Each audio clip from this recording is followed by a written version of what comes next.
huge round of applause for our next guest.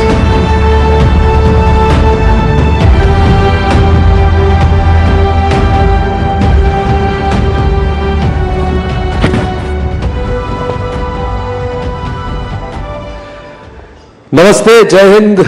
Anurag Thakur ji के लिए जरा जोरदार तालियां हो जाएं प्लीज। अनुराग जी, हाल कैसा है जनाब का? क्या ख्याल है आपका? 400 का पार होंगे हो। देश ने मन बना लिया 400 पार होकर ही रहेगा, और इसके लिए ख्याल भी अच्छे ही हैं। और समय का इंतजार है, बस वोटिंग शुरू हो जाए, चुनाव कैंपेन शुरू हो जाए। कुछ लोग सर इसे कॉन्फिडेंस नहीं, ओवर कॉन्फिडेंस कह रहे हैं। मुझे लगता है जब आपने काम अच्छा किया हो तो आपका कॉन्फिडेंस लेवल ज्यादा ही होता है। अगर आपने पहले प्रैक्टिस ना की हो, काम ना किया हो, तो आपका संभव ही नहीं होता। और मुझे लगता है जिसके पास मोदी जी जैसे लोकप्रिय नेता हों, 10 वर्षों की उपलब्धियां हों और 2047 तक का विजन देश के सामने रख के विकसित भारत बनाने का संकल्प हो, जो चुनाव से पहले भी पूरा दिन अपने मंत्रिमंडल के साथ बैठकर अगले 25 वर्षों में भारत को कहां पहुंचाना है, संकल्प से सिद्धि तक कैसे लेके जाना है, इस सोच को रखता हो तो 400 पार होना जरूरी है। पर एक बात बताइए, इस 400 पार में आरोप यह है कि पहले वॉशिंग मशीन था, अब धोबी घाट हो गया है। बीजेपी और जिस तरीके से जो स्ट्रैटेजी है कि जो भी आए उसको संभालो, अपने साथ करा लो, कल वो करप्ट था, आज नहीं है। देखिए, कुछ ऐसे लोग हैं जो ईवीएम पर प्रश्न खड़ा करते हैं, जो संवैधानिक संस्थाओं पर प्रश्न खड़ा करते हैं, जो न्यायिक व्यवस्था पर प्रश्न खड़ा करते हैं। उनको जो सूट करता है वो वही बोलते हैं। मैं तो यही कहूंगा, अगर किसी के खिलाफ आरोप सिद्ध होते हैं, किसी को कानून सजा देता है, तो उसके खिलाफ जो दंड बनता है उसको देना चाहिए। लेकिन जब तक कुछ नहीं होता तब तक जान चल रही है। पर वो कुछ तब नहीं होता जैसे वो बीजेपी में आ जाते हैं, तब तक होता है जब तक बीजेपी में नहीं होता। ऐसा बिल्कुल भी नहीं है। ऐसे बहुत सारे उदाहरण होंगे जहां पर समय के साथ साथ, अब कई वर्षों में देखिए, नेशनल हेराल्ड में राहुल गांधी जी और सोनिया जी बेल पर हैं, लेकिन दूसरी ओर मनीष सिसोदिया जी, संजय सिंह जी, सत्येंद्र जैन जी जेल में हैं। कोई शराब घोटाले में जेल में है, कोई नेशनल हेराल्ड घोटाले पे बेल पे है। लालू यादव जी एक मामले में जेल में जाए, दूसरे मामले में जांच चल रही है। अरविंद केजरीवाल जी 9 सम्मन आने के बाद भी ईडी के सामने पेश नहीं होते, लेकिन राजनीति में आने से पहले बहुत ज्ञान कांग्रेस को बांटते थे, आज उन्हीं के साथ हाथ मिलाकर बैठे हैं। ये अरविंद केजरीवाल जी से इतना प्यार क्यों है? कहीं ना कहीं हर दिन किसी ना किसी बहाने उन्हें समन दिया जा रहा है। नहीं, बहाने नहीं, कारनामे के कारण दिया जाता है। एक ऐसा व्यक्ति जो झूठ की पराकाष्ठा, उनके झूठ दुनिया में सबसे ज्यादा कोई और सबसे सफाई के साथ बोलने वाला है, तो उनका नाम है अरविंद केजरीवाल जी। राजनीति में आने से पहले कहा बेटी की कसम खाता हूं नहीं आऊंगा, फिर कहा बड़ी गाड़ी नहीं लूंगा, फिर कहा सिक्योरिटी नहीं लूंगा। सबसे बड़ी गाड़ी भी ली, 2 राज्यों की सिक्योरिटी भी ली, सबसे बड़ा बंगला भी लिया, शीश महल के रूप में बनाया भी, करोड़ों रुपए खाए भी, और जो कहते थे ईमानदारी के साथ सरकार चलाऊंगा, सबसे भ्रष्ट सरकार चलाने का रिकॉर्ड किसी के नाम पर है तो आम आदमी पार्टी और अरविंद केजरीवाल जी के नाम पर है। पंजाब में सरकार बनाते स्वास्थ्य मंत्री का इस्तीफा हो गया भ्रष्टाचार के चलते, दिल्ली का स्वास्थ्य मंत्री जेल चला गया भ्रष्टाचार के चलते, और दिल्ली का शराब मंत्री जिसको ईमानदारी का सर्टिफिकेट ये देते थे, आज कितने महीनों से जेल में बैठा है, बेल भी नहीं हो पा रही।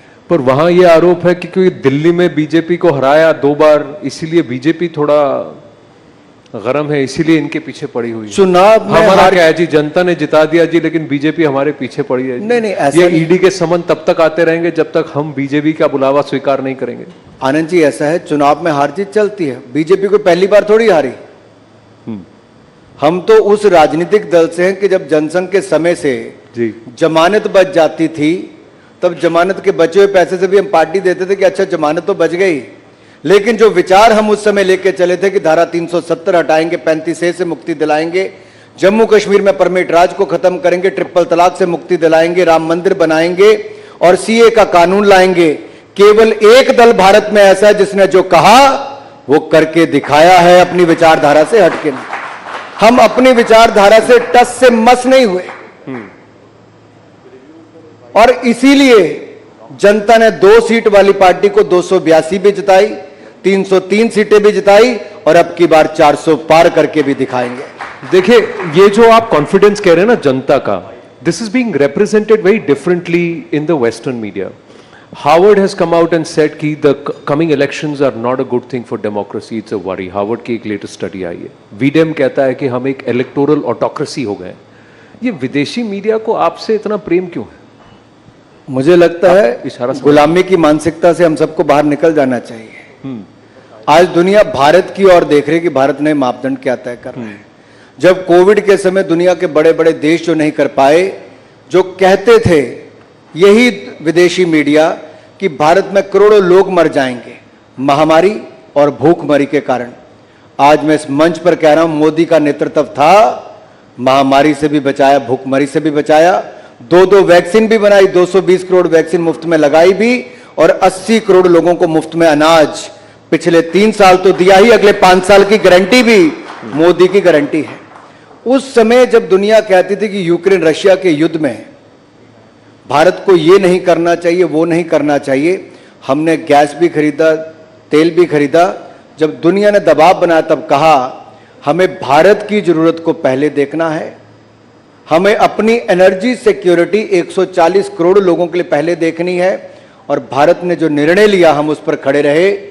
ये पुराना भारत नहीं, ये नया भारत है और नए भारत की बुलंद तस्वीर इससे नजर आती है जब 10वें नंबर की अर्थव्यवस्था लड़खड़ाती चरमराती अर्थव्यवस्था से आज दुनिया की 5वीं सबसे बड़ी अर्थव्यवस्था भारत बनकर खड़ा हुआ। लेकिन जब यही इंटरनेशनल मीडिया फ्रंट पेज पे प्रधानमंत्री के चेहरे के इंटरव्यू को लिखती है या छापती है या कुछ भारत के बारे में अच्छा कहती है, तो फिर आप ही सबसे ज्यादा कहते हैं कि देखिए इसको दिखाइए इंटरनेशनल मीडिया हमारे बारे में क्या कह रही है। अब आप कह रहे हैं कि इंटरनेशनल मीडिया को मत गिनिए जब वो आपको क्रिटिसाइज करती है। मैं आपको एक छोटा सा उदाहरण देता हूं। सन 2001 में नरेंद्र मोदी जी गुजरात के मुख्यमंत्री बने। बहुत बड़ी चुनौती थी, उससे पहले भूकंप आया था, आपदा आई थी, गुजरात को वापस खड़ा करने का उन्होंने बहुत बड़ा काम किया। देश के मीडिया ने न जाने क्या क्या उनके बारे में वर्षों तक लिखा होगा और देश के विपक्ष ने तो यहां तक कि फर्जी मुकदमों से लेके ऐसे ऐसे बयान मोदी जी के बारे में दिए जो hitting below the belt, right, कोई कसर नहीं छोड़ी थी। बिल्कुल। लेकिन किसी ने कितने भी प्रयास किए हों, कितनी भी गाली निकाली हो, नरेंद्र मोदी जी का पर्सनैलिटी ही ऐसी है, उनका काम ही ऐसा है कि वो गाली को भी अपने पक्ष में कैसे लाकर खड़ा कर दिया, ये मोदी जी ने दिखाया क्योंकि उनका काम बोलता था। किसी ने कहा मौत का सौदागर, किसी ने कहा नीच, किसी ने कहा गंदी नाली का कीड़ा, किसी ने कहा चाय बेचने वाला है। लेकिन देश की जनता समझदार थी जिन्होंने देश बेचने वाली कांग्रेस को नकार दिया, ईमानदार चाय बेचने वाले को देश का प्रधानमंत्री। हमने ईमानदारी के साथ आनंद जी 10 साल सरकार चलाई। 1 रुपए का भ्रष्टाचार का आरोप नरेंद्र मोदी की सरकार पर नहीं है, ना मोदी जी पर है, न उनके किसी मंत्री के ऊपर है। और हम आगे के लिए भी जनता को विश्वास दिलाते हैं, ईमानदारी के साथ देश को आगे बढ़ाएंगे, 5वें पर नहीं रुकेंगे। दुनिया की तीसरी सबसे बड़ी बड़ी अर्थव्यवस्था हम भारत को बनाएंगे। लेकिन खेल नैरेटिव्स का भी है अनुराग जी। देखिए, you are the information and broadcasting minister, तो इसलिए मैं वापस आपसे पूछूंगा कि अंतर्राष्ट्रीय अकेडमिया आज भी भारत को जिस नजर से देखती है, वहां ये कहती है कि मोदी सरकार के अंदर ये एक इलेक्टोरल ऑटोक्रेसी हो रही है, यानी कि डेमोक्रेटिक तानाशाही।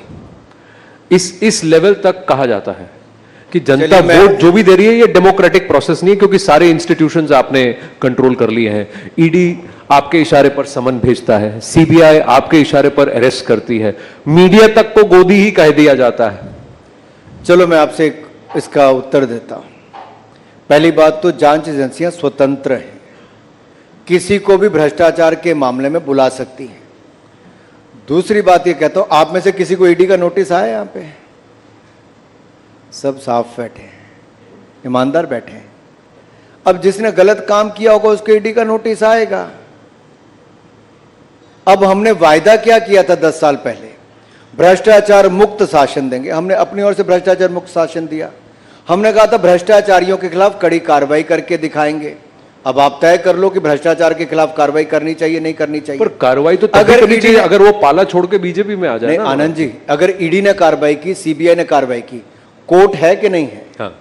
न्यायालय में जब वो जाते हैं क्या उनको बेल मिल गई? अगर राहुल गांधी जी, सोनिया गांधी जी को बेल मिल जाती तो वो ठीक है।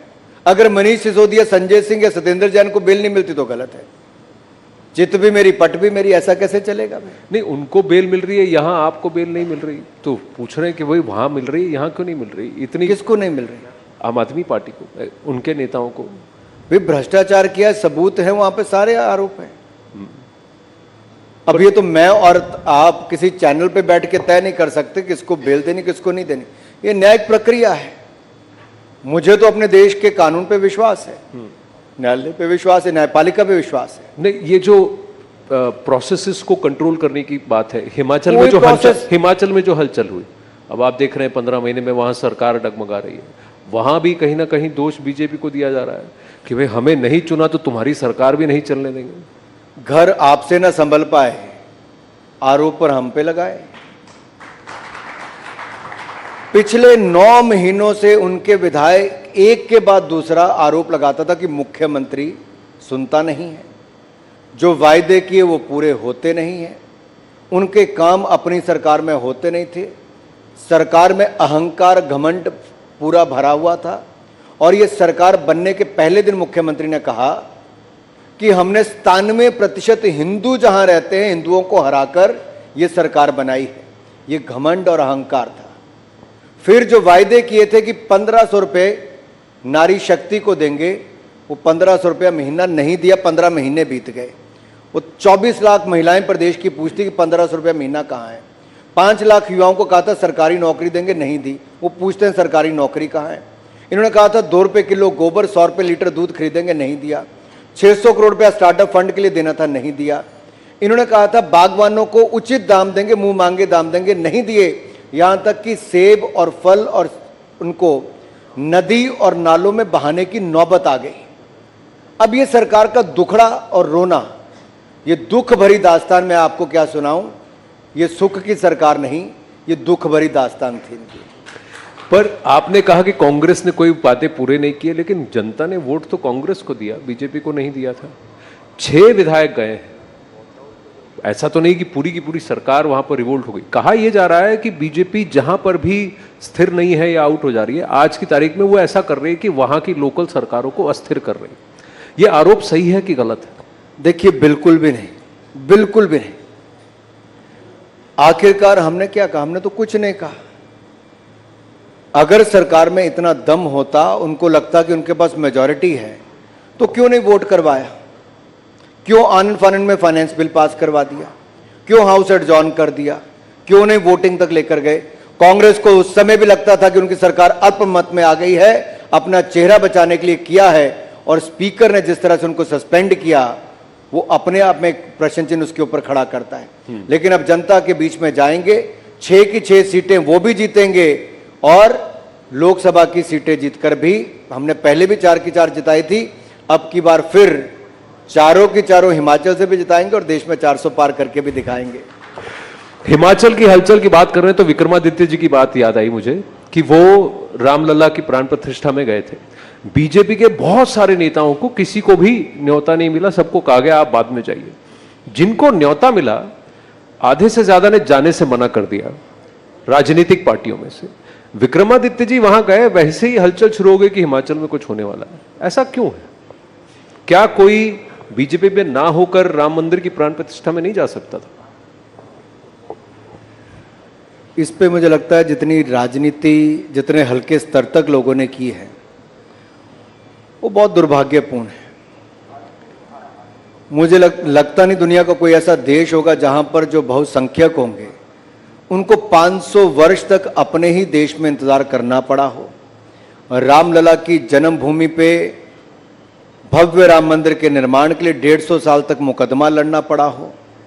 लेकिन हमने इंतजार भी किया, मुकदमे भी लड़े और जो कहा था वो करके भी दिखाया। रामलला की जन्मभूमि पे भव्य राम मंदिर बनाकर भी दिखाया है, प्राण प्रतिष्ठा भी करवाई। हमने निमंत्रण सबको दिया। बहुत सारे लोग चुनावी राजनीति के चक्कर में नहीं आना चाहते थे, बहुत लोगों ने मुंह फेर लिया, लेकिन कुछ लोग आए। मैं स्वागत करता हूं अगर वो आए हैं। मुझे लगता है इसको राजनीतिक रूप से नहीं देखना चाहिए, इसको आस्था के रूप पर से। राजनीतिक रूप से ही देखा जा रहा है। बीजेपी पर आरोप है कि पहले राम की राजनीति की, सरकार बनाया, बहुमत बना, पार्टी ग्रो हुई, अब मंदिर बन गया तो मंदिर की भी राजनीति कर रहे हैं। नहीं, हमारे लिए मंदिर की राजनीति करने की आवश्यकता नहीं। हमने हर बार अपने संकल्प पत्र में लिखा कि 370 भी हटाएंगे, 35 से भी, ट्रिपल तलाक भी कहा, भव्य राम मंदिर के निर्माण की बात भी हमने कही। जब हम नहीं बना पाते थे, पूर्ण बहुमत नहीं मिलता था, कोर्ट का निर्णय नहीं आता था, तब तो आप जैसे बड़े पत्रकार हमसे भी पूछते थे, क्योंकि विपक्ष के लोग कहते थे कि बीजेपी वाले कहते हैं रामलला हम आएंगे, मंदिर वहीं बनाएंगे, लेकिन तारीख नहीं बताएंगे। तो तब तो आप तारीख पूछते थे। अब हमने तारीख भी दे दी, निमंत्रण भी दे दिया, तब क्या हुआ? तब कहा गया कि बीजेपी से पॉलिटिसाइज कर रही है, इसको देखिए, पॉलिटिकल ऐसा इवेंट नहीं। बना दिया है। हमने केवल एक मंदिर नहीं, भव्य और दिव्य सोमनाथ धाम भी बनाया, भव्य और दिव्य केदारनाथ धाम भी बनाया, भव्य और दिव्य काशी विश्वनाथ धाम भी, और भव्य और दिव्य महाकाल लोक भी, और अब भव्य और दिव्य अयोध्या धाम में भव्य राम मंदिर का निर्माण भी करवाया है। ये आस्था के केंद्र है, ये आस्था के केंद्र है। लेकिन अब आधारभूत ढांचा, इंफ्रास्ट्रक्चर यहां पे अच्छा बनाने के साथ यहां पे अर्थव्यवस्था के केंद्र भी बने, रोजगार स्वरोजगार के अवसर मिले। तो मुझे लगता है अगर आप बौद्ध सर्किट देखोगे, बुद्ध सर्किट को देखोगे, करतारपुर कॉरिडोर को देखोगे, हेमकुंड साहब तक रोपवे को देखोगे, ये सब किसने किए? मोदी जी ने किए। आजादी के समय पंडित नेहरू जी ने निर्णय नहीं कर पाए, करतारपुर कॉरिडोर नहीं था उस समय करतारपुर। अब पंजाब में से दूरबीन लगा के हमारे सिख भाई गुरुद्वारा साहब के दर्शन वहां पे करते थे। ये मोदी सरकार को 70 साल के बाद निर्णय लेना पड़ा, तब जाके करतारपुर कॉरिडोर बना। हेमकुंड साहब का कभी जाके देखिए, हमारे भाई यहां पर बैठे हैं, सच पूछिए कितनी कठिन यात्रा है वहां के लिए, लेकिन रोपवे से उसको आसान बना दिया गया। इसी तरह से बाकी जगह के लिए भी जब इंफ्रास्ट्रक्चर आपका बन रहा है, फर्क कहां पड़ता है आनंद जी? केवल आप देखिए, आज मंदिर की बात करते हैं, मंदिर बनाया, लेकिन आप ये मुझसे क्यों नहीं पूछते कि अच्छा पहले एयरपोर्ट कितने थे, आज एयरपोर्ट कितने, पहले मेडिकल कॉलेज कितने थे? लेकिन मैं आपके सामने देश को बताना चाहता हूं, सिर्फ 74 एयरपोर्ट थे 2014 में, आज 150 एयरपोर्ट हैं। केवल 384 मेडिकल कॉलेज थे, आज 710 मेडिकल कॉलेज हैं। केवल 500 यूनिवर्सिटीज थी, आज 1100 यूनिवर्सिटीज है। केवल 16 IIT थे, आज 23 IIT थे। कल 12 IIM थे, आज 19 IIM है। हमारे यहाँ पर केवल 5 शहर मेट्रो से जुड़े थे, आज 20 शहर मेट्रो से जुड़े हैं। पहले 96,000 किलोमीटर नेशनल हाईवे थे, आज 1.5 लाख किलोमीटर नेशनल हाईवे हैं। पहले 3,20,000 किलोमीटर ग्रामीण सड़कें थी, आज 6,75,000 किलोमीटर ग्रामीण सड़कें हैं। जो कांग्रेस 60 साल में नहीं कर पाई, हमने 10 साल में करने का काम किया है। आप पूछिए ना मुझसे विकास की बात, इनके समय 10 साल में 10वें नंबर पे अर्थव्यवस्था खड़ी रही, हम 5वें नंबर पे लाए हैं। इनका कालखंड पूरा 2G घोटाला, कॉमनवेल्थ गेल घोटाला, अंतरिक्ष घोटाला, अगस्ता वेस्टलैंड घोटाला, कोयला घोटाला, घोटाले पे घोटाला था। अब हमने घोटालों की जांच की शुरू की, तो आप मुझसे जांच से बाहर नहीं आ रहे हैं। यह फर्क है दो सरकारों का। इनके समय कोई बड़ा आयोजन नहीं होता था, कोई बड़ा अलायंस नहीं होता था। Today I can say Modi is a man of alliances. International solar alliance की बात करें, ग्लोबल बायोफ्यूल अलायंस की बात करें, हमारे इंटरनेशनल बिग कैट अलायंस की बात करें, योग और आयुर्वेद को जो दुनिया के स्तर पे लेकर गए, वैश्विक पहचान दिलाई, वो कौन आज से पहले कर पाया था? कोई नहीं। हमने G20 की अध्यक्षता की, हो सकता था दिल्ली में ही करते, देश के 60 शहरों के 200 स्थानों में की। भारत की कला, संस्कृति, अपनी परंपराओं को दिखाने का काम दुनिया को किसी ने किया है तो नरेंद्र मोदी ने किया है। वो खड़े हो सकते थे, बैकड्रॉप पे कुछ भी हो सकता था, लेकिन नालंदा यूनिवर्सिटी के साथ हमारे हजारों वर्ष के इतिहास को दिखाने का काम किया, व्हील्स ऑन टेम्पल का दिखाकर जी, हमारे हजारों साल की संस्कृति को दिखाने का काम किया। जिस टेबल पे हम बैठे थे, जिस पे मैं बैठा था, वो तो बालाघाट लिखा था, अब आधों को पता नहीं होगा बालाघाट है कहाँ पे, लेकिन मध्य प्रदेश और महाराष्ट्र के बॉर्डर पे जहाँ पे नक्सलवादी इलाका है उसको भी वहाँ पे रखा, लेकिन उसकी और क्या विशेषताएं। ये नरेंद्र मोदी जी जिस तक जहाँ तक सोचते हैं, जो आपका मीडिया का सेंटर बना था, कोई हिमालयन रेंज को दिखाया था, अलग अलग पर्वत थे, अलग अलग नदियों के नाम पे रखा था, कौन सोचता था ऐसे? कोई नहीं।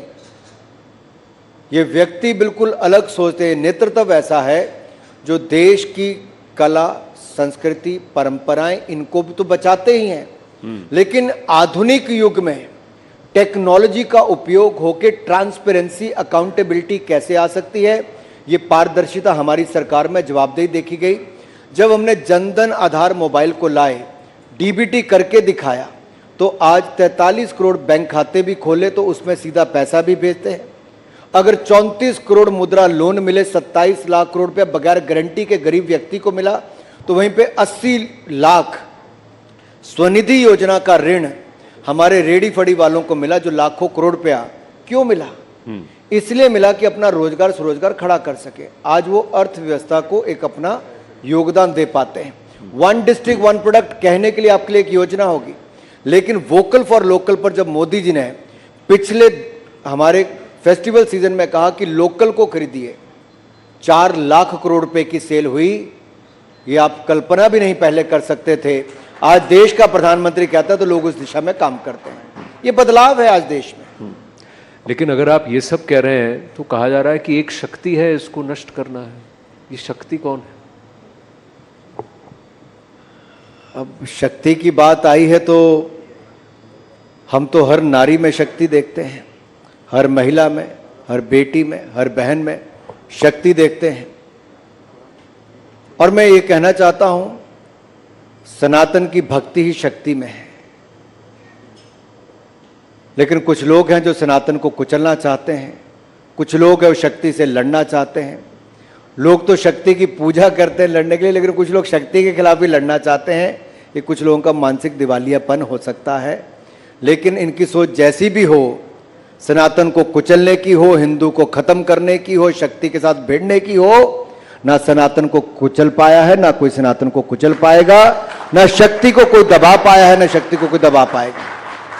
पर अगर इसे ऐसा देखा जाए कि एक शक्ति है जो सनातन का प्रयोग कर कर और ज्यादा ताकतवर बनने की कोशिश कर रही है, शक्तिमान होने की कोशिश कर रही है, ये वो शक्ति है जो मनुवाद की प्रचारक है। ये वो शक्ति है जो इस देश के अंदर एक ऐसा माहौल बनाना चाहती है कि मेरी ही चलेगी और किसी की नहीं चलेगी। ये आरोप है। या देवी सर्वभूतेषु शक्ति रूपेण संस्थिता, नमस्तस्ये नमस्तस्ये नमस्तस्ये नमो नमः। अब इसमें तो शक्ति के रूप में मैंने पहले भी कहा, सनातनी के लिए तो शक्ति में ही भक्ति हमारी जो है वो शक्ति के रूप में ही करते। अब कुछ लोग हैं जो इस सोच के साथ चले, उनके बारे में मैं कितनी टिप्पणी करूंगा। पहले उनके कुछ गुर्गे थे जी। गुर्गे मैं इसलिए कहता हूं क्योंकि पहले अलायंस पार्टनर्स के थ्रू एक राज्य से शुरू हुआ जी। वो कहते थे हम सनातन को कुचल देंगे। हाँ। कोई कहते थे राम मंदिर के, हाँ। राम मंदिर के पूरे भव्य निर्माण के बाद जब नरेंद्र मोदी जी अयोध्या धाम गए, तो एक राज्य ऐसा भी है जिसने दक्षिण भारत के मंदिरों में उसके लाइव प्रसारण को बंद कर दिया। सुप्रीम कोर्ट को निर्णय देना पड़ा। क्या आज हमें भारत में अपने मंदिर में आस्था के केंद्रों पर इस तरह से कोई राज्य की सरकार करे तो क्या उचित है? और उनके ही नेता, मुख्यमंत्री के पुत्र कहते सनातन को जड़ से खत्म कर देंगे, गंदी गंदी बीमारियों के साथ उसको जोड़ के देखते हैं। ये क्या सोच है? और राहुल गांधी जी चुप बैठते हैं। फिर उनके दूसरे मंत्री जो घोटाले में 2G में उनका नाम आया था वो बोलते हैं। इसके बाद इनके मुख्यमंत्री पहले हिमाचल प्रदेश के बोलते हैं कि हम तो हिंदुओं को हरा कर आए हैं। फिर संदेश खली में शक्ति को कुचलने का, अपमानित करने का काम एक महिला मुख्यमंत्री के नाक तले होता है, और संरक्षण उस नेता को देती है जो उसके पार्टी से सीधा जुड़ा है। संदेश खली का संदेश आज देश की गली गली तक गया है, लेकिन संदेश ये गया है कि एक महिला मुख्यमंत्री भी महिलाओं को सुरक्षित नहीं रख पाई। उसके रहते उनकी अस्मिता लुटी, उनके घर बार लुटे, उनके साथ जो खिलवाड़ किया गया, अगर देश का मीडिया नहीं जागा होता, हमने आंदोलन नहीं किए होते, भारतीय जनता पार्टी सड़कों पे ना निकली होती, तो ममता जी की नाक के तले संदेश खाली में खेल होता। अनुराग जी, आरोप यह है कि संदेश खाली तो एक छोटा एक टापू है और जहां पर यह प्रताड़ना कई सालों से चल रही है, उसके बगल में सोना खाली था। बीजेपी ने विषय तब उठाया जब चुनाव सर पर आए थे। आपने मंदिरों की बात की, सनातन धर्म की बात की। कर्नाटक में यही HRNC एक्ट चल रहा है जिसमें बीजेपी के शासन में भी चल रहा था। चार धाम जब प्रोजेक्ट आया था, वो इलेक्शन से पहले उसको सरकार ने कहा कि हम अपना हाथ पीछे हटा रहे हैं, हम वापस उसको दे रहे हैं। तो ये जो मंदिरों का कंट्रोल है, जब बीजेपी की सरकार है तो सही है, लेकिन दूसरी सरकारें हैं तो गलत है। नहीं, देखिए मैं आपको बड़ा स्पष्ट थोड़ा कर दूं वॉक द संदेश। टॉक। आपने तो वही कह दिया जो खड़गे जी कह के गए थे किसी मंच पे। उन्होंने कहा हाँ ये तो वर्षों से चलता था। तो क्या करें, महिलाओं के खिलाफ अत्याचार होने दें? नहीं, अगर आप इससे सहमत हैं नहीं, तो मैं बड़ी चिंता का विषय है। आरोप आप पर अगर आप खड़गे जी के साथ सहमत हैं कि शक्ति के खिलाफ ऐसा होता है महिलाओं के खिलाफ, मेरा तो एक ही है मत सर, लोगों को अच्छा लगे बुरा लगे, मैं यहाँ जो तिरंगा है इसी के साथ हूँ, इस भारत के साथ हूँ। लेकिन प्रश्न ये है कि वहां जो हो रहा था वो तो आपने चुनाव से तो 60 दिन पहले उसे उठाया। जब बीजेपी की सरकार कर्नाटक में थी, तब कर्नाटक के मंदिरों पर से फिर से वही वसूली, वही टैक्स होती थी, जिसको कि आज बीजेपी विपक्ष में रहकर जजिया कह रही है। मैं आपको बहुत क्लियर करके कह रहा हूं। पहले तो संदेश खली पे आता हूं, जहां पे आपने महिला शक्ति की बात की। देखिए अंतर क्या है, एक तरफ वो सरकार है जो महिलाओं के खिलाफ अत्याचार होता आंखें मूंद करके बैठी है, दूसरी ओर हमारी सरकार, नरेंद्र मोदी जी की सरकार है जो नारी शक्ति बंधन बिल लाके 33% आरक्षण विधानसभा से लेकर लोकसभा तक सुनिश्चित करती है।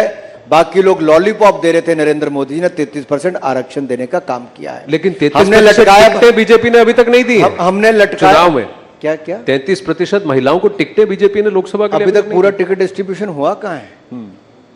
लटकाना, भटकाना, अटकाना ये कांग्रेस का काम था। हमारा पहला राजनीतिक दल है जिसने अपनी पार्टी में आरक्षण दिया है महिलाओं को, ऑफिस बेरर में भी और पूरी बॉडी में भी भारतीय जनता पार्टी ने दिया।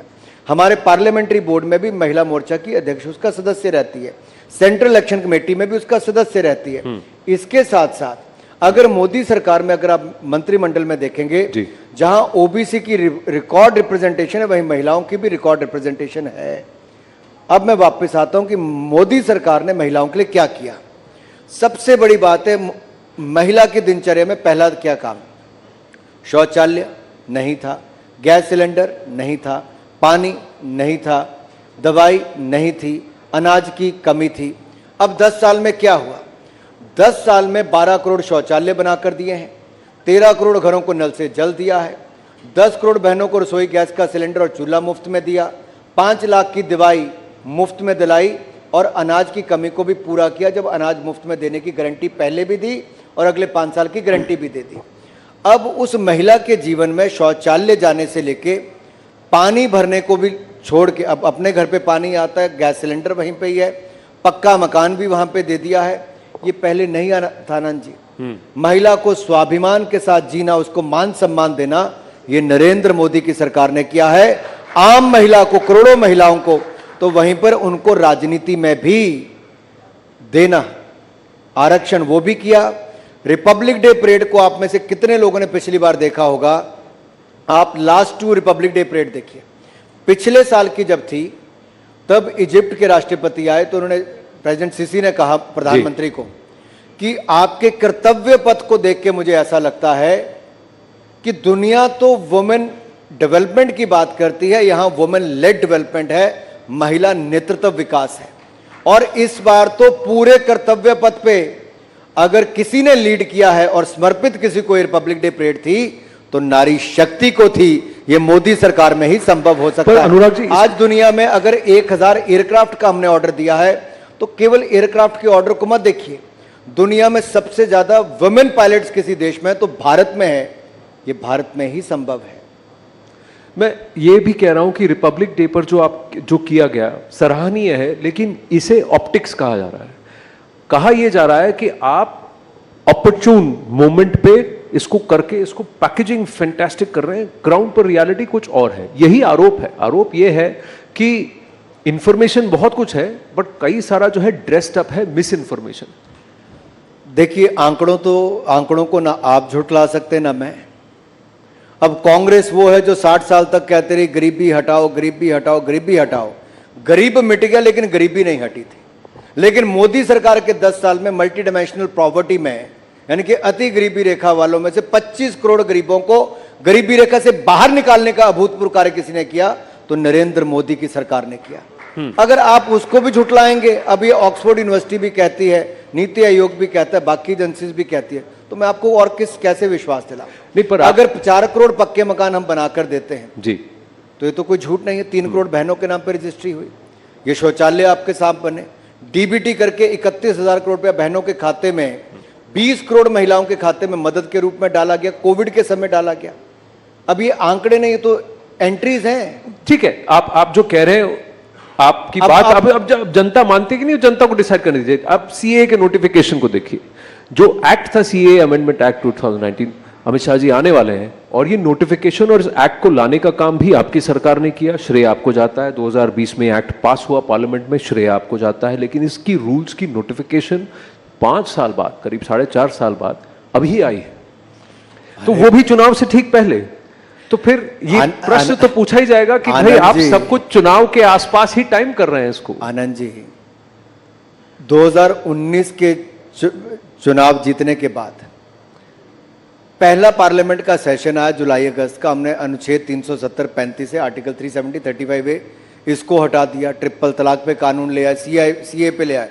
तो आप लोग तब सवाल पूछते थे मोदी सरकार को जल्दी क्या है, 5 साल पड़े हैं, 6 महीने में क्यों पूरा कर रहे हो? तब आपका ये सवाल था। फिर आप पिछले 5 साल पूछते थे सीए लाए क्यों नहीं, अब ले आए और नियम भी ले आए, तो अब आप पूछते हो नियम क्यों ले आए? भाई, जो लोग 50-50 साल से अपनी नागरिकता का इंतजार कर रहे हैं, जिनकी बहन बेटियों की इज्जत लूटने का काम किया गया होगा, जिनको धर्म बदलने पर मजबूर किया गया होगा, जिनकी 14 साल की बेटी को उठा के निकाह पढ़ने के लिए मजबूर किया होगा, उसको जब न्याय कोई नहीं दिला पाया तो नरेंद्र मोदी ने यहां पर न्याय दिलाने का काम किया है। अरे हमने तो अपने 5 साल में किया है। कांग्रेस ने जो 50 साल पहले सिंचाई योजना शुरू की थी, पुल बनाना शुरू किया था, वो भी पूरा नहीं किया, वो भी मोदी सरकार ने पूरा किया है। पुल से लेके, सड़कों से लेके बाकी काम हमने पूरे किए। ये तो कानून के नियम थे, अब लागू भी हम ही कर रहे हैं। नागरिकता उनको मिल रही है जिनको अपना देश छोड़ के, गारंटी किसने दी थी? नेहरू जी ने, कि उनको उसी देश में रह के संरक्षण मिलेगा। अल्पसंख्यक हैं, 23% हिंदू थे, आज 2% रह गए हैं पाकिस्तान में, बांग्लादेश में। क्यों? अफगानिस्तान में तालिबान आया, पूछिए क्या हुआ? गुरुद्वारा साहब पर, गुरु ग्रंथ साहब पर क्या क्या नहीं।